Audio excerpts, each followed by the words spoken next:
Bonjour à tous, aujourd'hui on corrige l'exercice 3, donc sur les suites du sujet du 22 mai 2024, Amérique du Nord. C'est le sujet numéro 2, donc on a 6 points ici, avec, on va dire, 2 parties. Une première partie, on va étudier une suite UN, définie par récurrence à l'aide de la fonction g d'expression 2x moins x carré. D'accord, on est sur l'intervalle 0,1. Donc on a calcul de termes, récurrence, convergence et déterminer la limite. Et ensuite, une deuxième partie, on peut dire, avec une deuxième suite qui va nous permettre de trouver l'expression de UN, ce qu'on appelle une suite en fait auxiliaire. Elle va nous aider à trouver. Donc cette suite VN, on va montrer qu'elle est géométrique. Trouver son expression, ça c'est du cours. Question 8, expression de UN, c'est pareil, c'est pas très difficile. Et après, un petit script Python à compléter. Donc on est parti tout de suite avec une étude de fonction. La fonction g, c'est une fonction polynôme de degré 2, donc vraiment ça, c'est simple. Alors pour trouver le centre de variation, donc cette fonction g, on pourrait utiliser nos connaissances sur le second degré, mais plus simple, on dérive. D'accord, g est dérivable évidemment sur son ensemble de définition, donc sur 0,1, parce qu'entre parenthèses, c'est une fonction du second degré, d'accord, ou une fonction polynomiale plus généralement, d'accord, et ici, donc, sur 0,1, l'expression, donc, g', on dérive, ça fait 2x, c'est 2, moins la dérivée d'x2 moins 2x, on peut même factoriser par 2, ça fait apparaître 1 moins x, donc vous voyez que la dérivée s'annule en 1, donc petit tableau, on est donc ici sur 0, 1, et c'est du signe de 1 moins x, d'accord, 1 moins x s'annule en 1, d'accord, et donc, comme la pente ici, c'est négatif, c'est donc plus 0 moins, donc on a plus, ici, ça veut dire que g de x est donc en fonction de x strictement croissante. Alors j'ai besoin de g0 et g de 1, d'accord, g de 0, on remplace là-haut, ça fait 0, g de 1, c'est donc 2 fois 1, moins 1 au carré, 2 moins 1. Voilà. Vous pouvez remarquer d'ailleurs que l'image de l'intervalle 0,1, une fonction qui est donc g, on va faire une phrase, est strictement croissante sur 0,1. Et l'image de 0,1, mais c'est exactement 0,1. D'accord ? On a ici, en fait, ce qu'on appelle une bijection. La fonction g réalise une bijection de 0,1 dans 0,1. Pour ceux qui ont un petit peu de mal à faire ce genre de tableau, je peux vous conseiller, c'est de faire tout simplement le tableau de signes de donc 2 moins 2x sur R. C'est-à-dire vous faites ça sur moins l'infini plus l'infini, donc ça s'annule en 1. La pente est négative, donc c'est plus 0 moins, et vous regardez où est-ce que vous vous situez. Et nous, on est entre 0 et 1, donc on est ici, dans la colonne de gauche, donc on est sur du plus 0. D'accord, donc ici, c'est comme ça qu'on peut trouver ce signe. Pour ceux qui préfèrent utiliser des connaissances sur les fonctions du second degré, ici, on a une expression moins x2 plus 2x. Je la remets dans l'ordre, ça veut dire que A vaut moins 1 et B vaut 2. Donc, ça veut dire que le sommet, alors on va plutôt parler, vous voyez parler de la courbe, mais sinon le maximum, alors là c'est elle est comme ceci, parabole inversée avec un maximum atteint, donc en x égale moins b sur 2a. On va retrouver, donc ce qu'on a trouvé ici, 2 sur moins 2, donc le maximum est atteint en 1. Vous voyez, c'est-à-dire que si je représente, si je faisais un tableau de variation sur R, j'aurais ceci, avec un maximum atteint en 1. Donc vous voyez bien qu'elle est strictement croissante sur 0,1. Deuxième question. Donc là, on a maintenant une suite, la suite UN. Donc U0 égale 1,5, UN plus 1 égale G de UN. Calculer U1 et U2. Donc je vais appliquer ma relation de récurrence pour n égale 1. Ça veut pour n égale 0 d'abord. Donc U1 égale G de U0. Ça veut dire G de 1,5. Je remplace dans l'expression x par 1,5. Donc on va doucement, c'est pas la peine de se presser. Lors du bac, 4 heures, c'est largement suffisant quand on voit les sujets. Donc ici, 2 fois 1,5, ça fait 1, moins le carré de 1,5, ça fait 1 quart, ça fait donc 3 quarts. Pour U2, ça sera donc G de U1, c'est-à-dire G de 3 quarts, l'image de 3 quarts, donc je remplace x par 3 quarts, 2 fois 3 quarts, moins 3 quarts au carré. Ça me donne donc 2 fois 3 quarts, on peut simplifier, le 2 est 4, ça fera donc 3 demi. Sinon, vous faites 6 quarts et vous simplifiez après, ce qui fait 3 demi. Moins le carré de 3 quarts, 9 sur 16. On met tout sur 16. Donc ici, je multiplie par 8. Donc j'ai 24 sur 16, moins 9 sur 16. 24 moins 9, ça fait 15 sur 16. Petite explication graphique. Alors ici, j'ai représenté en rouge la courbe de G, et en bleu, ici en pointillé, la courbe de la fonction donc, qui a x associé x, autrement dit, la première bisectrice, la droite d'équation y égale x. Le fonctionnement graphique, il est intéressant et important. Donc ici, on va placer U0. U0, c'est 1,5. Donc on place U0, ouais, c'est par ici. Et donc on va aller chercher, en fait, donc l'image de U0, d'accord, par notre fonction. Ici, on trouve ce qu'on a trouvé, c'est-à-dire 3 quarts. Donc ici, sur l'axe vertical, on a donc 3 quarts, c'est-à-dire U1, l'image de U0 par G. Et maintenant, eh bien, qu'est-ce qu'on fait? On va aller replacer U1 sur l'axe horizontal. Donc, on va se servir de la première bisectrice. On va aller à droite ici. C'est-à-dire qu'on monte donc jusqu'à la courbe. Après, on va ici, de façon à obtenir ici ce point qui a des coordonnées très particulières puisqu'il est sur la droite d'équation y égale x. Coordonnées, c'est U1, U1. Ça veut dire qu'ici, en dessous, vous allez en fait trouver U1. C'est une façon de renvoyer les points sur l'axe vertical, de les renvoyer à leur bonne place sur l'axe horizontal. Et après, on va faire pareil. Pour U0, on est monté, vous voyez, et après, on avait U1. Et bien pour U1, on va monter jusqu'à la courbe rouge. Voilà, vous êtes donc ici, à droite, vous aurez U2. Alors, un petit peu plus précis que ça serait mieux. Voilà, vous avez donc ici U2. Mais si vous voulez le renvoyer ici, il va falloir utiliser ce phénomène, voilà. Et ce point-là, il a pour coordonnées U2, U2. Donc en bas, vous trouvez U2. Et après, on va continuer comme ça. Donc il y a un phénomène ici d'escalier croissant, dont la convergence semble aller vers, ici, vous voyez, l'intersection des deux courbes. Voilà, donc U1, 3 quarts, c'est vérifié. U2, on est tout près de 1. Alors là, on n'est pas très près, parce que quoique 15 sur 16, ça fait 0,9375. Donc ici, on n'est pas si mal que ça. C'est vraiment l'estimation graphique du phénomène. À la calculatrice, vous pouvez aussi utiliser le mode suite qui permet de calculer les termes d'une suite définie par récurrence. Sur une Casio, par exemple, vous allez donc sur récurrence, donc c'est le 8, vous rentrez votre expression, vous paramétrez bien, donc ici, pardon, c'est on paramètre à 0, vous mettez bien 1,5, c'est important. Voilà. Je vais partir donc de 0, je vais afficher les 21 premiers termes. Et donc ici on commence à 0,5, après vous voyez c'est bien 3 quarts, après on a 0,9375, c'est bien 15 sur 16, et après voilà. Et on voit bien que, puisque c'est ce qu'on cherche dans le problème, les termes semblent se rapprocher d'un, après on est vraiment très près, donc le phénomène graphique est confirmé par ce que nous donne la calculatrice. Maintenant, première question un petit peu dure avec une récurrence. Donc, on va montrer pour toute n entière naturelle qu'on a cet encadrement ici, donc 0, plus petit que n, plus petit que n plus 1, plus petit que 1. Tout ça en strict, donc on commence, on initialise, donc pour n égale 0, est-ce que c'est vrai? Alors, ça tombe bien parce qu'on a besoin de U0, qui vaut donc 1,5, U1 qui vaut 3 quarts, et effectivement, on a bien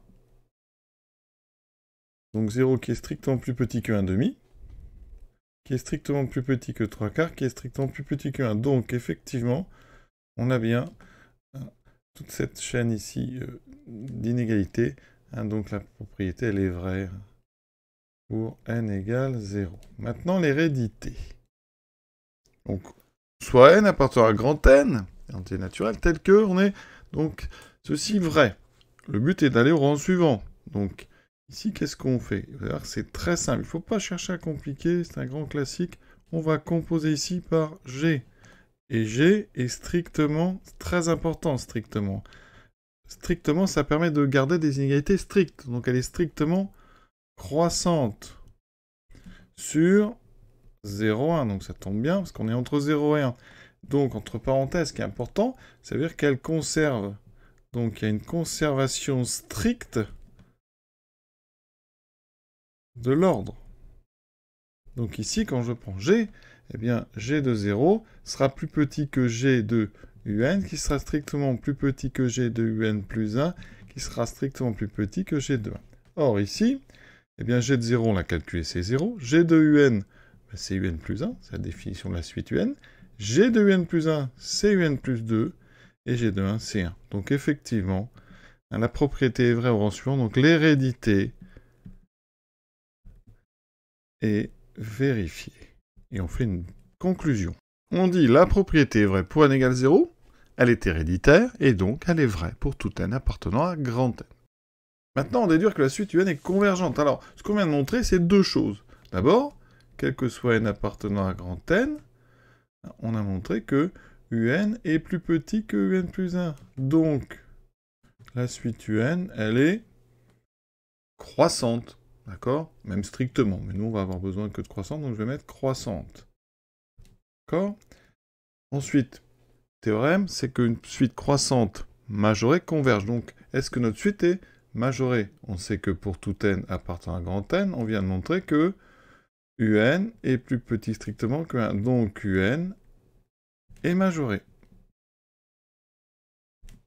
D'accord? Donc, théorème de la convergence monotone, ou de la limite monotone, eh bien, UN est une suite croissante et majorée.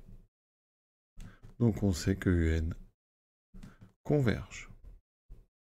D'accord? Et sa limite, d'ailleurs, sera inférieure ou égale à 1. Et c'est pas demandé. Donc, notre suite théorème, donc croissante majorée, elle converge. Insistez bien sur votre copie sur les deux étapes là. Montrez bien qu'elle est croissante, montrez bien qu'elle est majorée. Ne vous contentez pas de le dire, hein, il faut vraiment le prouver. Maintenant, question suivante, la limite. On va utiliser le théorème, donc, ce qu'on appelle le point fixe. Donc, il vous faut une suite avec des termes qui sont ici dans l'intervalle fermé 0,1. La suite converge, la limite est aussi dans le fermé 0,1. Ça, on le sait, d'accord? Ensuite, on sait que UN plus 1 est égal à G de UN, avec G qui est continu sur, justement, toujours le même intervalle fermé 0,1. Eh bien, le théorème nous dit que, dans ce cas-là, eh bien, on a donc la limite ici du n plus 1, qui est L, va être égale à G de L. Et donc, ça veut dire qu'il faut résoudre L est égal à 2L moins L carré. Alors, on met tout à gauche. Ça fait L carré. Donc ici, L moins 2L moins L égale 0. Donc, ça veut dire que L, on peut factoriser par L, ça fait L fois L moins 1 égale 0. Donc, L vaut... Alors, c'est un produit nul, donc L égale 0, ou L moins 1 égale 0, donc ou L égale 1. Donc, vous avez deux possibilités, 0 ou 1. Alors, on sait que or U0 est égal à 1,5. D'accord? Et UN est croissante. Donc forcément, la limite va être supérieure ou égale à 1,5. Donc ça ne peut pas être 0, donc elle est égale à 1. Et on a trouvé la limite qu'on avait conjecturée graphiquement avec cet escalier croissant. Mais là, on vient de démontrer donc que la limite, c'est 1. Donc pour le théorème que vous avez utilisé, il faut bien préciser que les termes de la suite sont dans l'intervalle fermé 0,1, que la limite, elle aussi, est dans l'intervalle fermé 0,1, et que la fonction est continue sur ce même intervalle 0,1, et dans ce cas-là, elle est égale à G de L. On attaque maintenant la deuxième partie, on va dire. Donc, maintenant, on étudie la suite définie, enfin Vn définie par Vn égale Ln de 1 moins Un. Démontrer que la suite Vn est une suite géométrique de raison 2 et préciser son premier terme. Pour ça, donc, on va dire soit n appartenant à grand N. Combien vaut Vn plus 1? Alors l'idée, quand même, que je vous dis, il faut montrer que c'est géométrique, donc vous devez avoir une relation de récurrence pour Vn du type Vn plus 1 égale 2 fois Vn. Il faut montrer ceci. Ça, c'est caractéristique des suites géométriques de raison 2. Donc je pars de Vn plus 1. Qu'est-ce que je sais? Je sais que c'est Ln de 1 moins Un plus 1. D'accord? Donc je vais remplacer Un plus 1 par son expression que j'ai. C'est G de Un, donc 1 moins G de Un. Voilà, je vais aller doucement. Mais G de Un, vous savez que c'est donc 2 fois Un moins Un carré. D'accord? C'est l'expression de G qui me dit ça.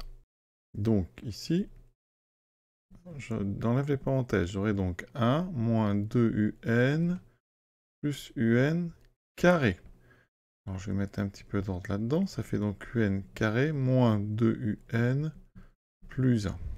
Je vous rappelle que l'objectif, c'est donc d'arriver sur 2Vn. 2Vn, c'est donc 2 fois ln de 1 moins un. D'accord? Alors là, vous avez deux options. Soit vous essayez d'aller de ça à ça, soit vous essayez d'aller de là à là. Alors ici, on a un 2 qui est devant le logarithme. Donc on peut par exemple le rentrer. Ça fait 2 fois 1 moins un au carré. Et si vous développez 1 moins un au carré, eh bien ça fait donc 1 moins 2un plus un carré. C'est exactement ce qu'on avait à cette étape-là. Donc ça, donc ça veut dire que quel que soit n appartenant à grande n, vous venez de montrer que Vn plus 1 est égal à donc 2 fois Vn. Et donc, ça c'est caractéristique. Vn est géométrique de raison 2. Et on précise toujours son premier terme qui sera V0. Et donc ici on écrit ça comme ça, on dit avec V0 égale. Alors, donc, on remplace dans donc ln de 1 moins U0. U0, on a dit, c'est 1 demi, donc 1 moins 1 demi. 1 moins 1 demi, ça fait 1 demi, donc ln de 1 demi, que vous pouvez écrire en propriété du logarithme, ça fait moins ln de 2. Je rappelle que, quel que soit strictement positif, ln de 1 sur a, c'est moins ln de a. Voilà, donc on a tout. Alors pour ceux qui font une autre méthode, ici moi j'ai choisi de faire 2Vn, vous pouvez aussi, à partir de là, vous rendre compte que, eh bien ça c'est une entité remarquable, c'est le développement de un moins 1 au carré. D'accord? Alors attention, on ne peut pas sortir le 2. Là, il y a une précision importante. Vous avez une propriété qui dit que quel que soit x strictement positif, ln de x2 est égal à 2 ln de x. D'accord? Vous pouvez sortir le 2 que si x est positif. Ça, c'est important. D'accord? Ça veut dire qu'ici, si vous sortez le 2 sans précaution, vous allez écrire ceci. Et ça pose un problème parce que un, vous le savez, est plus petit que 1. Donc un moins 1 est négatif. Donc vous auriez ici le logarithme d'un nombre négatif. Donc attention, on ne sort pas les deux comme ça. Il faut vérifier que après on a bien un nombre strictement positif dans le logarithme. Donc ici, il fallait se rendre compte que eh bien, un moins 1 au carré, c'est aussi 1 moins un au carré. Et là, vous pouvez dire 1 moins un est strictement positif. Donc ça me donne le droit d'enlever, de sortir le 2. Et qui fait apparaître, vous voyez, 2Vn. Donc c'est plus difficile. Alors j'ai préféré faire ça dans l'autre sens parce que si on vous donne ln de x, 2ln de x, hein, eh bien vous pouvez toujours ici rentrer le x2. Pourquoi? Parce qu'à partir du moment où vous avez écrit qu'on vous a donné 2ln de x, c'est que x était déjà censé être strictement positif. D'accord? C'est pour ça qu'ici, quand vous écrivez 2 fois Vn, le fait d'écrire 2 fois 1 moins 1 2 fois ln de 1 moins un, eh bien, on considère, hein, en fait, que c'est acquis que ça, c'est strictement positif. C'est pour ça que, ici, on vous le dit, la suite est définie pour tout entier naturel n, donc on considère qu'on a 1 moins un strictement positif. Donc c'est pas forcément la peine, vous voyez, de le redire. Mais attention, hein, surtout quand vous sortez les carrés, vous pouvez le faire, il n'y a pas de problème, mais précisez bien, vérifiez bien que ce qu'il y a dans le logarithme que vous avez créé, hein, est bien toujours strictement positif. D'ailleurs, pour ceux qui avaient fait le sujet Amérique du Nord numéro 1, il y avait cette fonction-là, et l'expression, il y avait un carré ici. Et bien, comme x était strictement positif, on pouvait en fait sortir le 2 directement, et ça simplifiait l'expression de la fonction. Là, on pouvait. D'accord? Mais par exemple, on aurait pu considérer, hein, ici, la même fonction, hein, pour x strictement négatif, elle existe aussi.